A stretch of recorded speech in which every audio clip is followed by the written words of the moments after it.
함께함의 기쁨을 알게 하셨네. 주 사랑을 회복해 하셨네. 우리는 톨레르게 합니다. 안녕하세요. 이준희 목사입니다. 지난 한 주간도 톨레르게 잘 하셨습니까?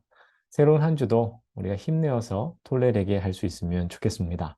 오늘은 톨레르게 8번째 영상입니다. 읽을 분량을 안내해 드리겠습니다. 26일 차는 신명기 30장부터 여호수아 2장까지, 27일 차는 여호수아 3장부터 9장까지, 28일 차는 여호수아 10장부터 16장까지입니다. 신명기 30장부터 보겠습니다.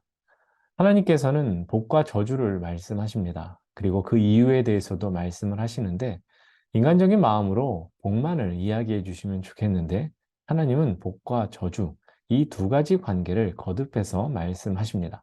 순종과 청종은 복된 길로 이어지지만, 불순종, 거역은 저주의 길로 이어집니다. 하나님은 이스라엘이 저주의 말씀을 듣고도 불순종과 거역의 길을 걸어가므로 열방이 흩어지게 되겠지만, 돌이키면 다시 이 땅으로 돌아오게 하시겠다라고 약속을 하십니다. 그러니까 중요한 것은 돌아오는 것입니다. 철저한 자기 변화의 회개. 이것이 돌아오는 것입니다. 그런데 과연 하나님의 명령을 지킬 수 있는 것인가? 라는 질문을 합니다. 이스라엘은 하나님의 명령이 불가능하다고 또 어렵다고 꼭 지켜야만 하느냐라면서 불만과 이의를 제기합니다. 하나님은 대답하십니다. 내가 오늘 내게 명령한 이 명령은 내게 어려운 것도 아니요 먼 것도 아니라. 이는 하나님의 명령이 어려운 것이 아니라는 것을 말씀하시는 것과 동시에 하나님의 말씀 앞에서 어떠한 불순종의 의지나 변명의 여지를 가질 수 없다라는 것입니다. 그러니까 우리의 할 일은 하나님의 말씀을 사랑하고 그 명령에 순종하는 것입니다. 그것이 하나님 말씀 앞에 선 이의 책임입니다. 신명기 31장입니다. 신명기 1장부터 30장까지 모세의 고별 설교가 끝이 났습니다. 이제 모세는 자신의 죽음과 관련하여 실제적인 일들을 몇 가지 정리하게 됩니다. 이는 개인적으로는 죽음을 준비하는 것이고 이스라엘 공동체적으로는 중요한 전환기를 맞이하는 시점입니다. 모세는 120세에 자신이 물러남을 선포하고 여호수아를 자신의 후임으로 세웁니다. 그리고 7회마다 율법을 낭독하여 백성들이 듣도록 하게 합니다. 말씀을 보관만 하는 것이 아니라 꺼내어 읽고 그대로 행하라라는 것 때문에 그렇습니다. 7째 해마다 말씀을 읽어 들려주라고 하는 것도 결국 말씀이 멀리 있는 것이 아니라 가까이에서 그 말씀을 중심으로 살아가라는 것입니다. 16절에 보면 또 여호와께서 모세에게 이르시되 너는 내 조상과 함께 누우려니와 이 백성은 그 땅으로 들어가 음란히 그 땅의 이방 신들을 따르며 일어날 것이요 나를 버리고 내가 그들과 맺은 언약을 어길 것이라 라고 하셨습니다. 하나님은 이스라엘이 장차 우상을 숭배하고 언약을 배반하여 재앙이 임할 것을 예상하셨습니다. 중요한 것은 하나님께서 그럼에도 불구하고 이스라엘을 포기하지 않으셨다라는 것입니다. 하나님은 기다려 주시고 기회를 주십니다.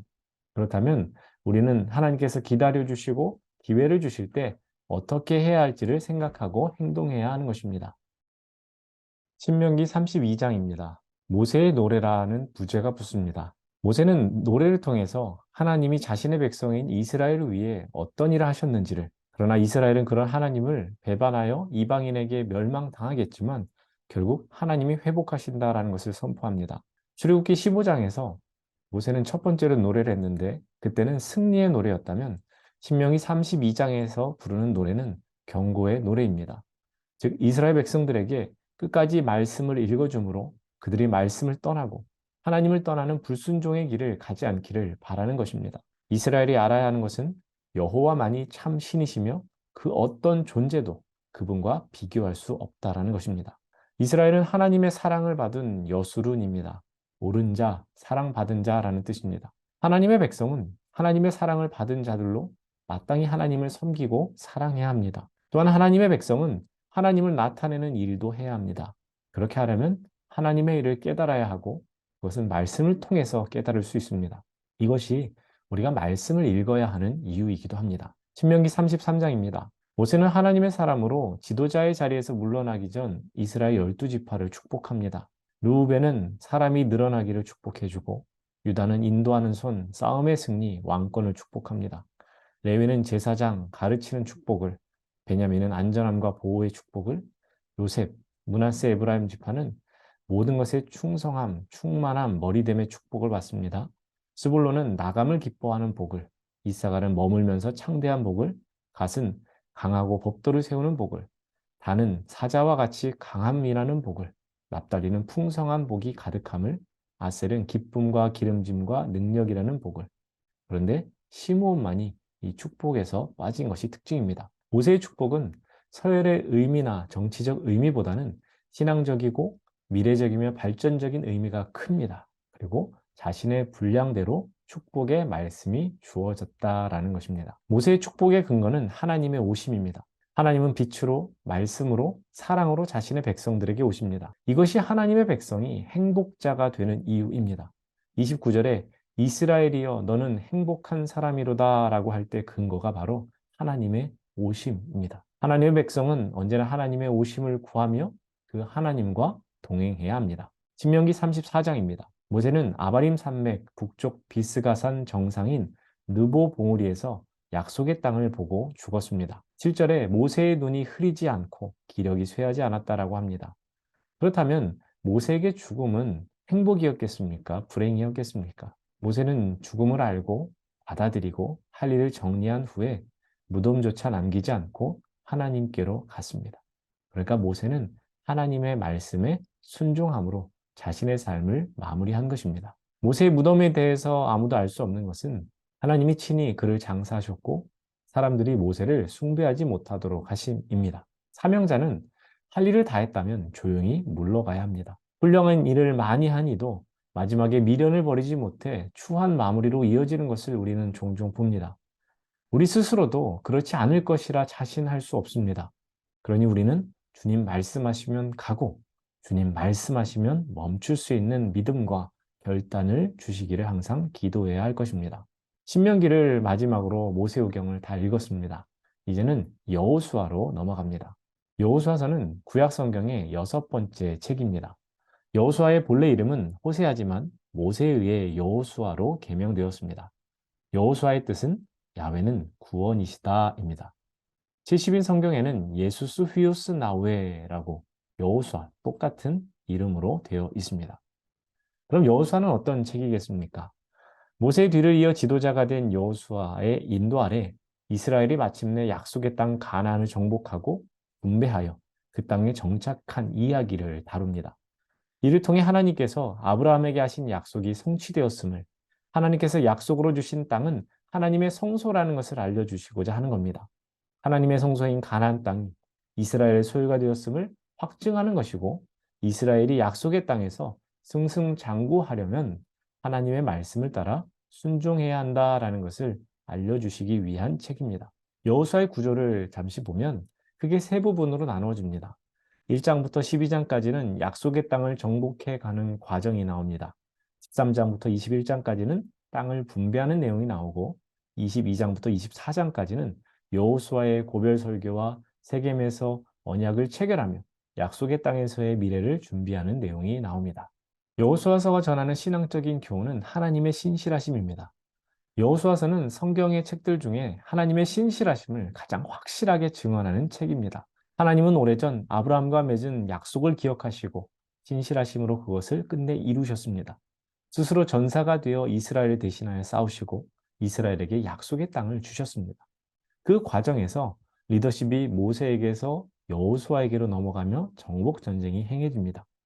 이때 정복 전쟁은 단순히 전쟁이 아니라 하나님과 가나안 거짓 신들과의 영적인 전쟁이었습니다. 이 전쟁에서의 승리 비결은 예배입니다. 그리고 하나님 말씀에 대한 순종이었습니다. 하나님은 여호수아에게 그래서 율법을 묵상할 것을 지시하셨고 이스라엘은 항상 스스로를 성결케 해야 했습니다. 하나님께서 주신 땅은 잘 먹고 잘 살게 하시려는 장소가 아니라 하나님의 백성으로 신실함으로 언약을 잘 준수해야 하는 곳입니다. 그렇지 않으면 언제든 그 땅에서 쫓겨날 수 있음도 기억해야 합니다. 여호수아서는 하나님께서 아브라함에게 주신 약속을 그의 후손들에게 어떻게 지키셨는가를 설명하고 끝내는 책이 아닙니다. 과연 이스라엘이 선물로 받은 땅에서 영원히 하나님과의 언약을 잘 준수하며 살아갈 수 있을 것인가? 라는 질문을 하게 됩니다. 동시에 여호수아서를 읽는 우리 또한 삶의 터전에서 하나님의 말씀에 순종하며 살아가고 있는가 질문해야 합니다. 여호수아서를 읽으면서 믿음의 순종 없이는 아무것도 할 수 없다라는 겸손함의 기도가 있어야 하겠습니다. 여호수아 1장입니다. 모세가 죽은 후 하나님은 여호수아에게 요단을 건너 약속의 땅을 향해 가라고 명령하십니다. 하나님은 불순종과 실패의 세대였던 1세대가 아닌 광야 2세대를 통해 순종과 승리의 새로운 시대를 여실 것입니다. 그 일의 선봉에 여호수아를 세우십니다. 하나님은 두렵고 떠는 여호수아에게 강하고 담대하라, 두려워하지 말며 놀라지 말라.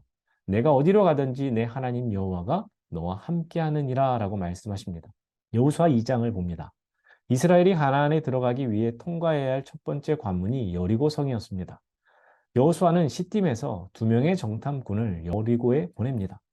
40여 년 전 여호수아는 정탐꾼이었는데 이제는 정탐꾼을 보내는 사람이 된 겁니다. 자신의 경험에 비추어 보아서 아무나 보내지 않고 믿음이 있는 이를 정탐꾼으로 보냈을 겁니다. 이때 기생 라합이 등장합니다. 넓다라는 뜻의 이름을 가진 그녀는 여리고성 입장에서는 배반자였습니다.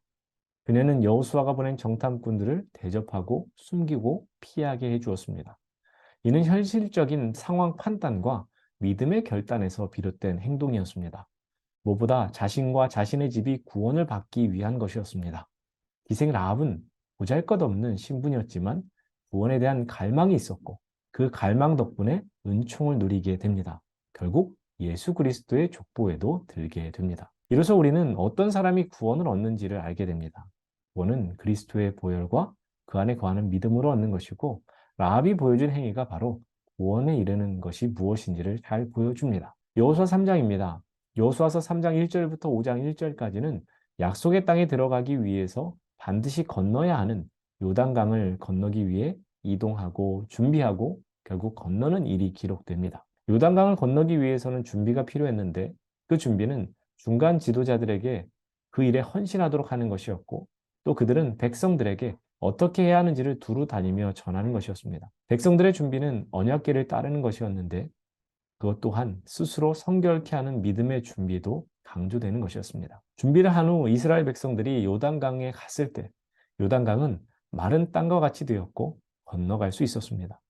이스라엘 백성들이 요단강을 건너기 위해서 준비하였던 것처럼 우리 또한 하나님의 일을 위해 언제라도 쓰임 받을 수 있도록 준비된 그릇이 되어야 하겠습니다. 여호수아 4장 그리고 5장 1절까지를 봅니다. 요단을 건넌 것은 이스라엘 백성들에게 매우 중요한 사건입니다. 하나님의 은혜로 이루어진 사건이라 더욱 의미가 있습니다. 요단을 건넌 후 여호수아는 각 지파에게 명하여 기념비를 세우게 하였습니다. 하나는 요단강 바닥에 또 하나는 길갈에 세웠습니다. 주목할 것은 여호수아와 이스라엘 백성들이 차분하다라는 것입니다. 왜냐하면 이제부터가 약속의 땅에서 본격적인 시작을 하는 것이기 때문입니다. 여호수아 5장 2절부터 12절까지를 봅니다. 무슨 일이든지 때가 있습니다. 여호수아는 여리고 전쟁을 앞두고 그때 행해야 할 것을 했습니다. 아직 할례를 받지 않은 사람들에게 할례를 행하게 한 것입니다.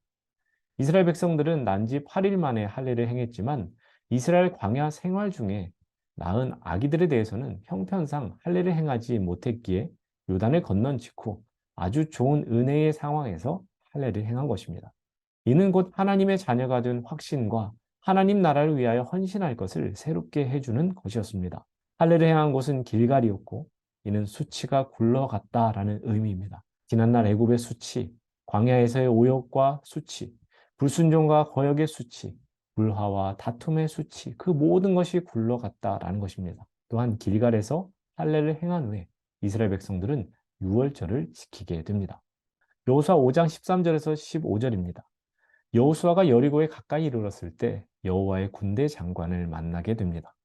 예전 모세에게도 그러셨듯이 여호수아에게 발에서 신을 벗으라라고 합니다. 신을 벗는 것은 온전한 순종을 의미합니다. 하나님은 여호수아에게 여리고 전쟁은 하나님이 앞서가시는 거룩의 전쟁이라는 것을 알려주시고 승리의 확신을 주십니다.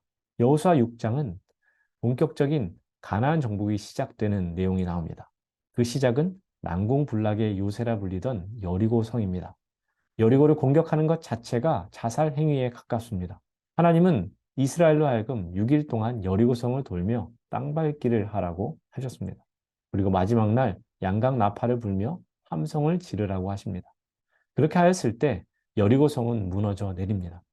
하나님의 백성들의 영적 전쟁인 여리고 전쟁은 쉬운 것 같지만 지루하고 참기 어려운 싸움이었습니다. 그러나 이스라엘이 끝까지 순종하였기에 승리가 주어졌습니다. 우리도 삶 속에서 믿음을 끝까지 지켜갈 때 믿음의 승리를 맛보게 될 것입니다. 여호수아 7장입니다. 여리고성에서 승리를 거둔 이스라엘은 약 18km 떨어진 작은 성 아이를 향해 갑니다. 그런데 아이성에서는 패배했습니다. 이유는 헤렘, 하나님께 바쳐진 것을 도적질했기 때문입니다. 제비뽑기를 통해서 범인을 찾아냈더니 아간이 뽑혔습니다. 그는 당장 눈에 보이는 재물에 마음을 빼앗겨 하나님의 명령을 어긴 것입니다.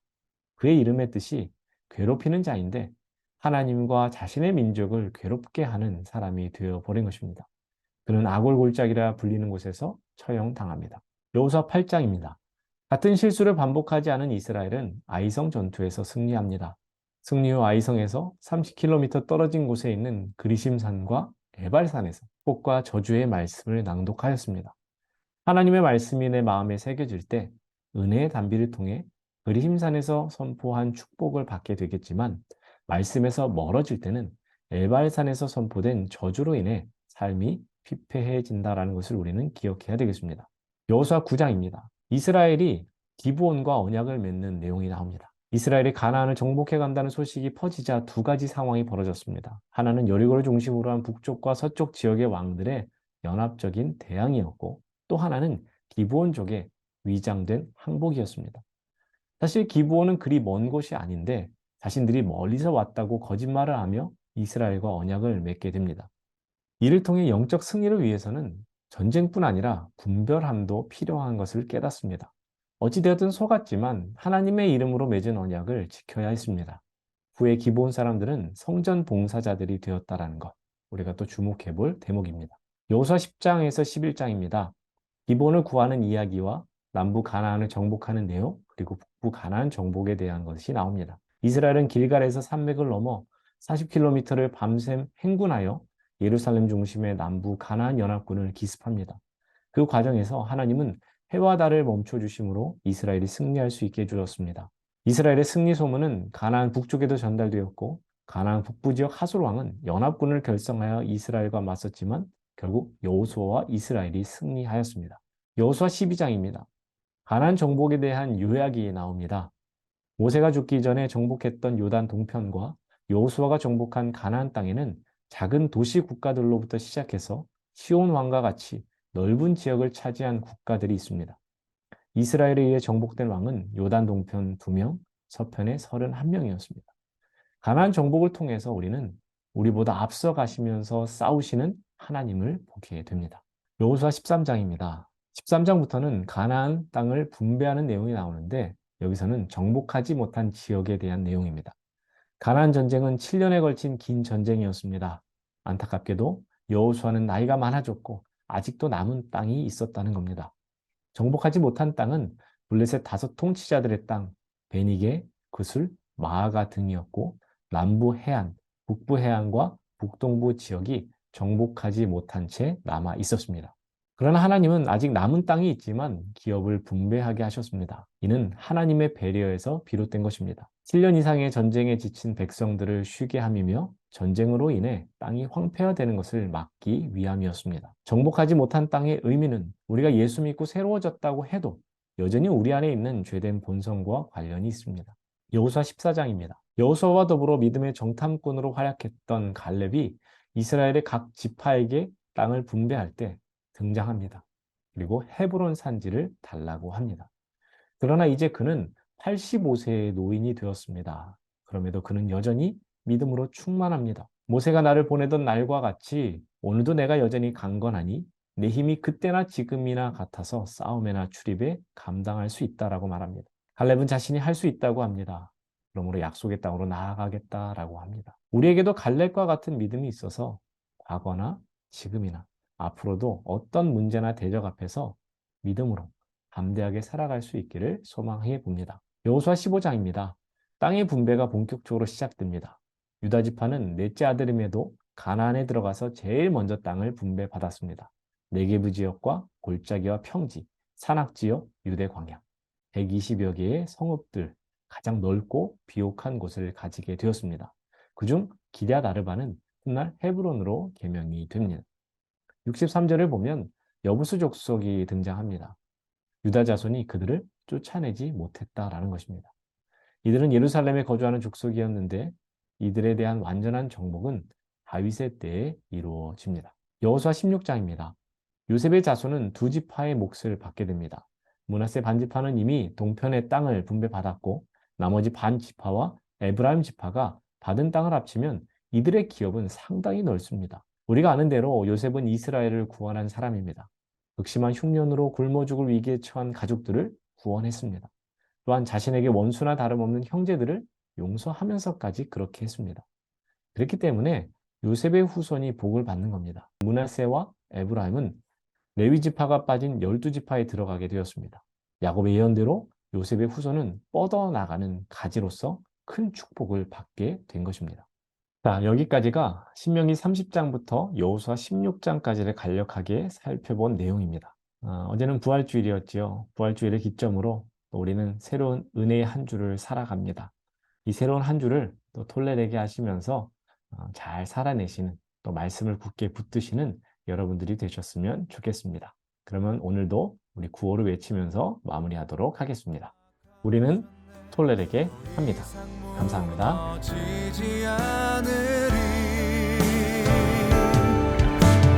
말씀이 중심되고 기도가 삶이 되어 나 일어서리라 다시